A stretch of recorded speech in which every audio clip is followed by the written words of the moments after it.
Bismillah, wassalatu wassalamu ala rasulillah Muhammad ibn Abdillah wa ala alihi wa ashabihi wa atba'ihi wa mawala amma ba'd. Uhayyikum bitahiyyatil Islam wa tahiyyati dari ahli salam. Assalamualaikum warahmatullahi wabarakatuh.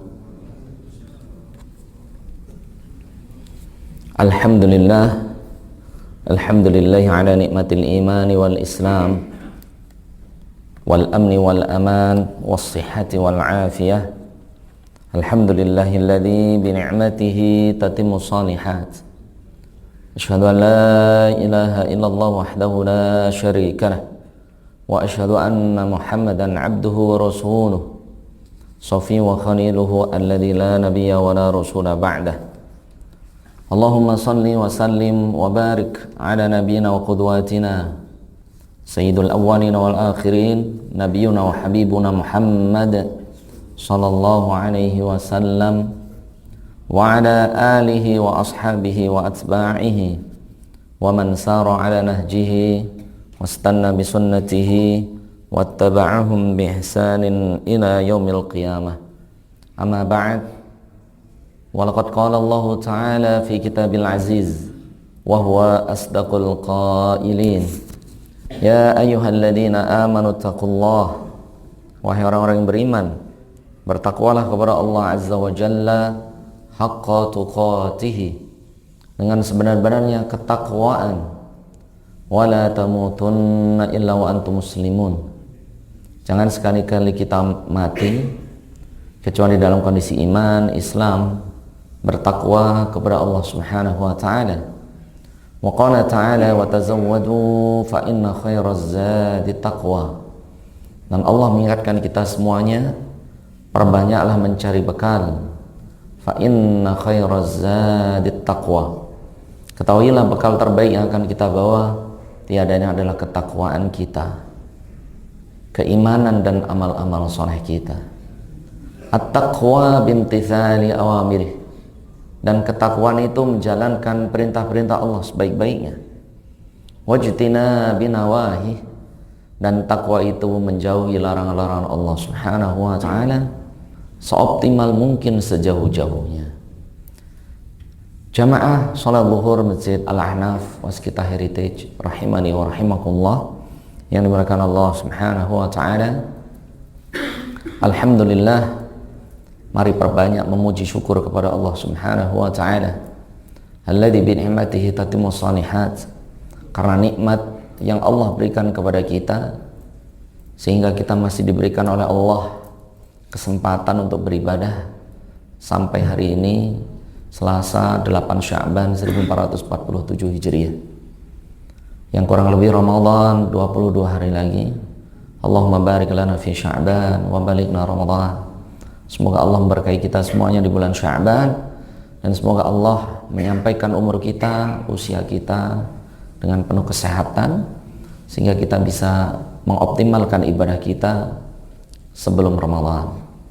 Kedua sekalinya, mari bersama-sama kita membaca sholawat kepada Nabi Agung, Nabi besar Muhammad sallallahu alaihi wasallam alladzi nantadzur syafa'atah, yang kita tunggu-tunggu pertolongannya kelak kepada kita semuanya, syafaat beliau kepada kita semuanya kelak di yaumil qiyamah. Allahumma ja'alna min ummati Muhammad sallallahu alaihi wasallam. Semoga Allah menjadikan kita sebagai umat Nabi sallallahu alaihi wasallam dengan kita memperbanyak salawat kepada Nabi sallallahu alaihi wasallam. Man shalla alaihi salatan sallallahu alaihi biha asyra.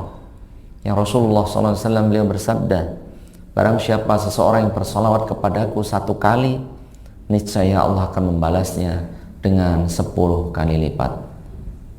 Ketiga kalinya, mari kita doakan ya, hingar-bingar HUT kemarin semoga memberikan semangat kepada teman-teman untuk semakin berkarya, semakin bekerja lebih baik lagi. Dan yang paling penting kita berdoa kepada Allah Subhanahu wa ta'ala agar Allah Subhanahu wa ta'ala memberikan keberkahan untuk perusahaan Waskita Karya, dijaga oleh Allah, dilindungi oleh Allah Subhanahu wa ta'ala. Amin ya rabbal alamin. Dan semoga di 2026 semakin maju, semakin barokah, dan semoga Allah Subhanahu wa taala melindungi kita semuanya. Amin ya rabbal alamin. Jamaah rahimani wa rahimakumullah, a'azzani wa a'azzakumullah, Allah Subhanahu wa taala. Materi untuk siang hari ini yaitu babu husnudzan, bab berprasangka baik. Bapak-bapak selalu berprasangka baik. Min kalimah ahsana yuhsinudzan, dari kata ahsana yuhsinu, kita harus selalu memperbaiki prasangka kita. Dan para ulama menyebutkan bahwasannya aqsamal ulama ila thalathati aqsam. Dan para ulama menyebutkan bahwasannya prasangka baik atau husnudzan itu terbagi menjadi 3. Yang pertama husnudzan billahi fi qada'ihi wa qadarihi, selalu berprasangka baik kepada Allah atas semua takdir dan ketentuan Allah. Fi khairihi, baik takdir Allah yang berupa kebaikan, au syarrihi, atau takdir Allah yang kadang tidak baik, menyakitkan, tapi ketahuilah semuanya itulah yang terbaik, dan kita harus selalu berprasangka baik kepada Allah Subhanahu wa taala. Yang kedua husnudzani bil muslimin. Yang kedua, kita wajib selalu berprasangka baik kepada saudara-saudara kita seiman. Apalagi kita satu masjid, satu perusahaan, satu DKM misalnya, maka kita harus selalu berprasangka baik kepada saudara-saudara seiman kita. Yang ketiga husnudzan bi syariatillah, berprasangka baik atas semua syariat yang Allah wajibkan kepada kita, baik sholat 5 waktu, ada puasa Ramadan, kemudian adanya zakat ketika sampai nisab, kemudian adanya haji dan umrah, laki-laki syariatnya ke masjid, perempuan syariatnya menutup semua auratnya kecuali muka dan telapak tangannya. Kita harus apa Pak? Berprasangka baik atas semua syariat yang telah Allah tetapkan kepada kita. Yang akan kita bahas yang pertama yaitu husnudzanni billahi fi qada'ihi wa qadarihi. Kita itu harus selalu punya positive thinking, selalu berhusnudzan, selalu berprasangka baik atas semua takdir Allah. Semua takdir Allah itu sebenarnya adalah yang terbaik. Namun kadang kita menganggap ada takdir itu yang baik, ada yang buruk. Padahal semua takdir Allah itu kepada hambanya pastilah baik. Pastilah apa Pak? Baik.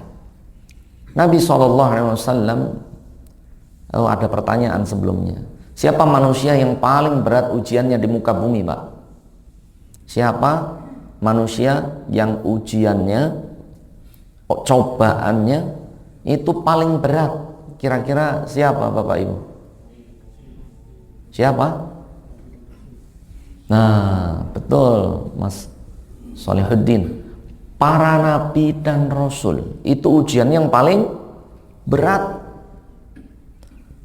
Apakah ujian yang begitu berat kepada para nabi dan rasul, apakah itu tanda Allah tidak cinta dengan nabi dan rasul, Pak? Bahkan sebaliknya. Saking Allah cintanya kepada nabi dan rasul, Allah berikan ujian yang ujian itu melebihi ujiannya kepada makhluk yang lain. Ini ya. Jadi ujian itu belum tentu tanda Allah tidak cinta dengan kita, Pak. Belum tentu. Karena ujian yang paling berat itu menimpa para nabi dan rasul. Nabi SAW beliau bersabda, asyadun nasi bala'an al-anbiya thummal amthal fal amthal. Sesungguhnya Allah memberikan ujian yang paling berat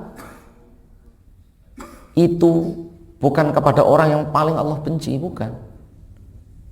Ujian yang paling berat Allah berikan kepada para nabi. Thummal amthaluhum thumma amthaluhum. Dan nabi-nabi semuanya. Itu ujiannya apa Pak? Paling berat. Nabi SAW 6 bulan dalam kandungan ibunya, dalam kandungan perut ibundanya, ayahanda beliau Abdullah Bapak meninggal dunia. Rekan-rekan masih punya ayah di sini, Pak? Alhamdulillah, sampai segede ini kita masih punya ayah. Dalam usia 3 tahun lagi disayang-sayang oleh ibundanya. Ibunda beliau Aminah pun meninggal dunia. 3 tahun yatimul ab wal Nabi tidak pernah ketika usia beliau sakit atau manggil Ummi, Abi, yang dipanggil Robbi, karena nggak punya ayah lagi. Kita semuanya masih ada yang punya ayah, ada yang masih lengkap, ada yang masih punya ibu, tak punya ayah, ada punya ayah, tak punya ibu. Ya kan usia Anda tiap 30 ke atas. Ini Rasul jamaah 3 tahun tidak punya ayah dan ibu.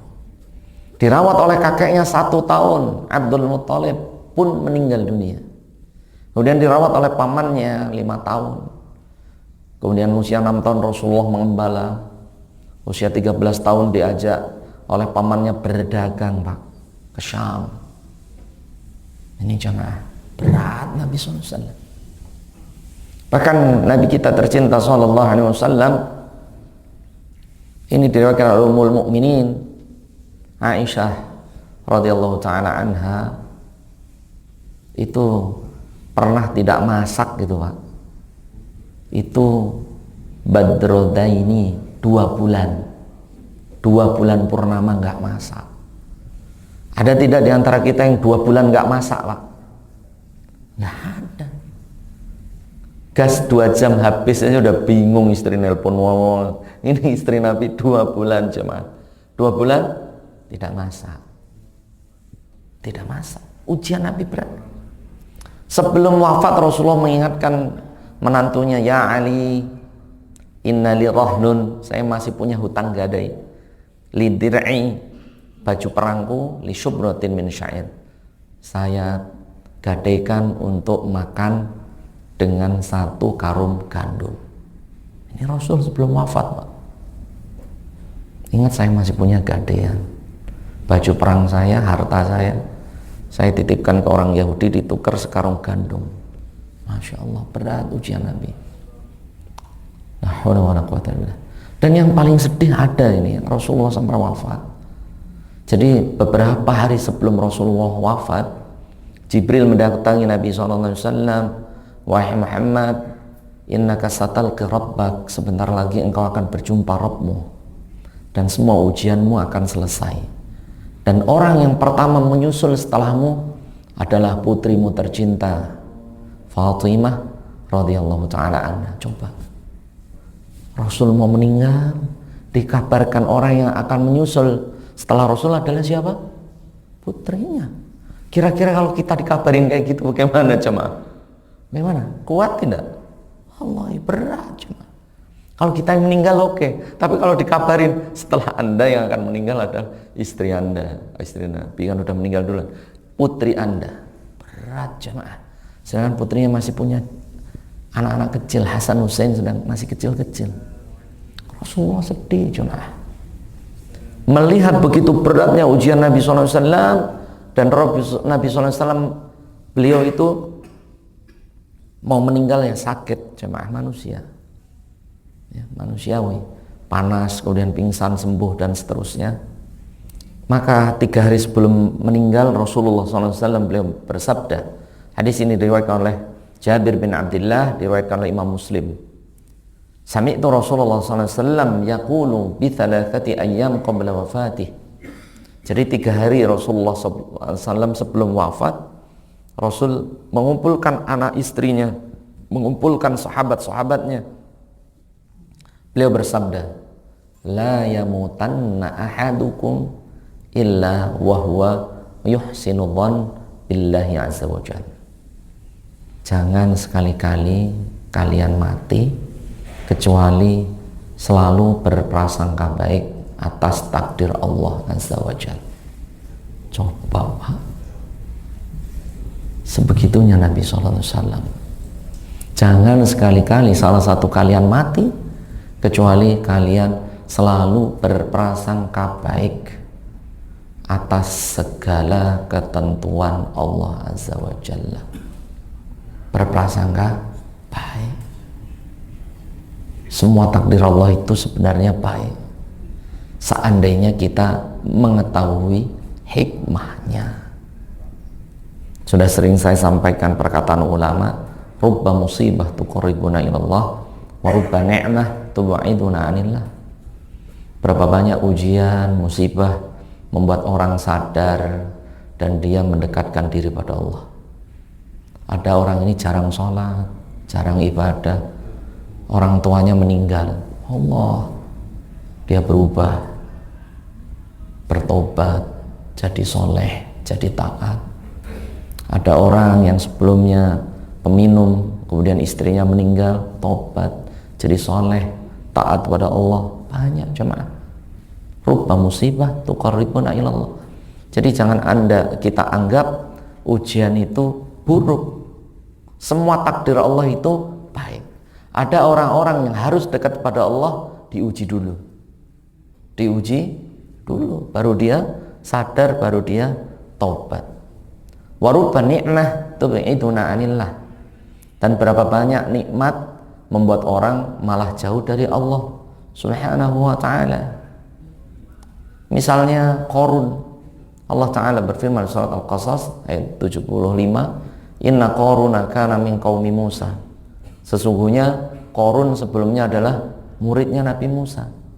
Wa atainahu minal kunuz, kami berikan begitu banyak harta sampai kuncinya tidak bisa diangkat oleh orang-orang bil usbati, oleh ulil quwah. 7 atau 9 orang gak kuat ngangkat kuncinya karena saking banyaknya harta. Fabaghaani, maka Qarun yang sebelumnya muridnya Nabi Musa malah menjadi musuh Nabi Musa alaihi salatu wassalam. Jadi kita harus selalu berprasangka baik kepada siapa, Pak? Allah Subhanahu wa ta'ala. Mungkin ada di antara kita, Masya Allah, di antara Bapak Ibu yang sudah kerja di waskita 30 tahun jadi driver, nggak pernah jadi manajer. Ya emang masuknya driver. Ya Allah, gimana ini? Husnudzon, Pak. Dengan Anda jadi driver, dengan itu apa? Habis nganterin bos, ngelap-ngelap mobil, bisa iktikaf di masjid. Betul atau tidak? Wah, enak banget loh.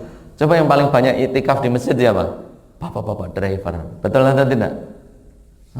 Seandainya dia menggunakan waktunya sampai bosnya pulang, itu kan lama itu bisa khatam Quran 1 juz itu. Seandainya benar-benar dimanfaatkan. Ini husnudzon terus, Pak. Ya, husnudzon. Bahkan Allah Ta'ala berfirman di surat Asy-Syura ayat 27. Ini jadi pegangan hidup. Allah Ta'ala berfirman, walau basatallahu rizqa li'ibadihi labaghaw fil ard walakin yunazzilu biqadarin ma yasha. Sudah ketemu ayatnya? Asy-Syura ayat 27. Walau basatallahu rizqa, seandainya Allah itu meluaskan rezeki hambanya, apa yang terjadi? Allah Ta'ala berfirman, labaghaw fil ard, kebanyakan hambaku malah dia melampaui batas. Iya, Pak. Alhamdulillah gajinya UMR. Kalau lebih dari UMR malah kelebihannya bisa jadi kita kebar, bisa jadi malah dugem, bisa jadi malah main perempuan. Untung tanggal 28 gajian, tanggal 1 habis, jadi balik lagi ke masjid gitu kan ya. Alhamdulillah rezeki dari Allah, Pak. Iya, Allah ini yang berfirman, walau basatallahu rizqa li'ibadihi labaghaw fil ard. Seandainya hambaku, aku lapangkan rezekinya, dibanyakkan duitnya, dipertinggi jabatannya, bukannya tambah soleh, labaghaw fil ard, niscaya kebanyakan hambaku malah apa? Melampaui batas. Malah melampaui batas. Walakin yunazzilullahu biqadarin ma yasha. Tapi Allah menurunkan rezeki itu sesuai dengan kadarnya. Kalau kebanyakan duit malah overdosis, nggak kenal masjid. Banyak duit overdosis, males ke taklim, males baca Quran, sibuk healing, jalan-jalan, belum habis juga duitnya ke diskotik akhirnya. Ya Allah, alhamdulillah. Jadi selalu bersyukur kepada Allah Subhanahu wa taala, husnudzan, berprasangka baik terus kepada Allah Subhanahu wa taala. Sudah 30 tahun, 20 tahun berkarir di Waskita Karya, belum naik jabatan, husnudzan saja, Pak. Seandainya Anda naik jabatan, bisa jadi jabatan bikin kita sombong, bisa bikin kita angkuh, malah nggak kenal masjid, nggak kenal Allah. Jadi selalu berhusnudzan atas semua takdir dan ketentuan yang Allah tetapkan. Ini jemaah. Yang kedua jemaah, masih takdir ya, masih yang kedua. Ini waktunya mepet. Yang kedua, husnudzan bil muslimin. Yang kedua itu, tingkatan yang kedua, selalu berprasangka baik kepada saudara-saudara kita seiman. Selalu berprasangka baik, Pak. Selalu positive thinking kan. Apalagi kita teman sekantor, satu divisi, selalu berpositive thinking. Anda yang lagi dengerin kajian, lihat sebelahnya kakinya selonjor, tidur ngorok. Misalnya Mas Anung sebelahnya itu pada tidur, husnudzon Mas. Siapa tahu teman Anda yang kanan kiri yang sedang tidur itu anaknya meriang malam ya. Ada yang nunggui bayi ya, husnudzon terus ya. Ada yang pagi ngantar ke bandara, baru pulang dari proyek. Jadi husnudzon bil muslimin, terhadap saudara-saudara kita seiman, terus berprasangka baik kepada saudara-saudara kita apa? Seiman. Ini jemaah. Allah Ta'ala berfirman di surat Al-Hujurat ayat 11, ayat 12, ya ayyuhalladzina amanu jtanibu katsiran minadh-dhann. Wahai orang-orang beriman, jauhilah oleh kalian prasangka buruk. Inna ba'dadh-dhanni itsm. Berprasangka buruk itu dicatat oleh Allah sebagai dosa. Wala tajassasu, jangan cari-cari kesalahan teman kita. Wala yaghtab ba'dukum ba'dha, jangan menggibah saudara kita. Kemudian turun ayat ini, ada sahabat bertanya, ya Rasulullah, in kana ma qultu kana alaihi ya Rasulullah. Saya menyebutkan keburukan saudara saya, si fulan begini, si fulan begini, si fulan begini, kana alaihi, ini benar-benar ada padanya ya Rasul. Maka Rasul bersabda, faqad bahatta. Ini yang namanya ghibah. Dzikru akhaka bima yakrah. Engkau menyebutkan apa-apa yang pada saudaramu ada yang dia tidak mau hal itu diceritakan. Dia malu. Ini ghibah. Ghibah. Si fulan, Ustaz, itu yang rajin ke masjid, yang posisinya di depan itu, sebelum hijrah dia pemabuk, sebelumnya dia pezina, sebelumnya dia sudah. Cuma jangan kita bongkar aib saudara kita. Pengen tidak kita, dosa kita Pak, selain Allah menutupi dosa kita di dunia, Allah juga nutupin dosa kita di akhirat. Pengen tidak Pak? Pengen tidak dosa kita, aib kita Allah tutupi sampai kita mati, bahkan di akhirat tetap Allah tutupi. Pengen tidak? Pengen semua. Karena kita semua punya dosa. Wallahi nggak ada orang yang luput dari dosa. Kullu bani Adam khata'. Setiap anak Adam itu pasti pendosa. Bedanya ada yang Allah buka aibnya, ada yang aibnya masih Allah tutupi. Jadi kita itu sama aja Pak. Ada teman kita yang kena kasus markup tender macam-macam, itu karena sedang Allah buka aja. Seandainya kita dibuka, podo ae Pak, sama saja, bahkan mungkin kita lebih ngeri dosanya. Maka Rasul memberikan satu hadis yang mari kita pegang bersama agar Allah menutupi aib kita baik di dunia ataupun di akhirat.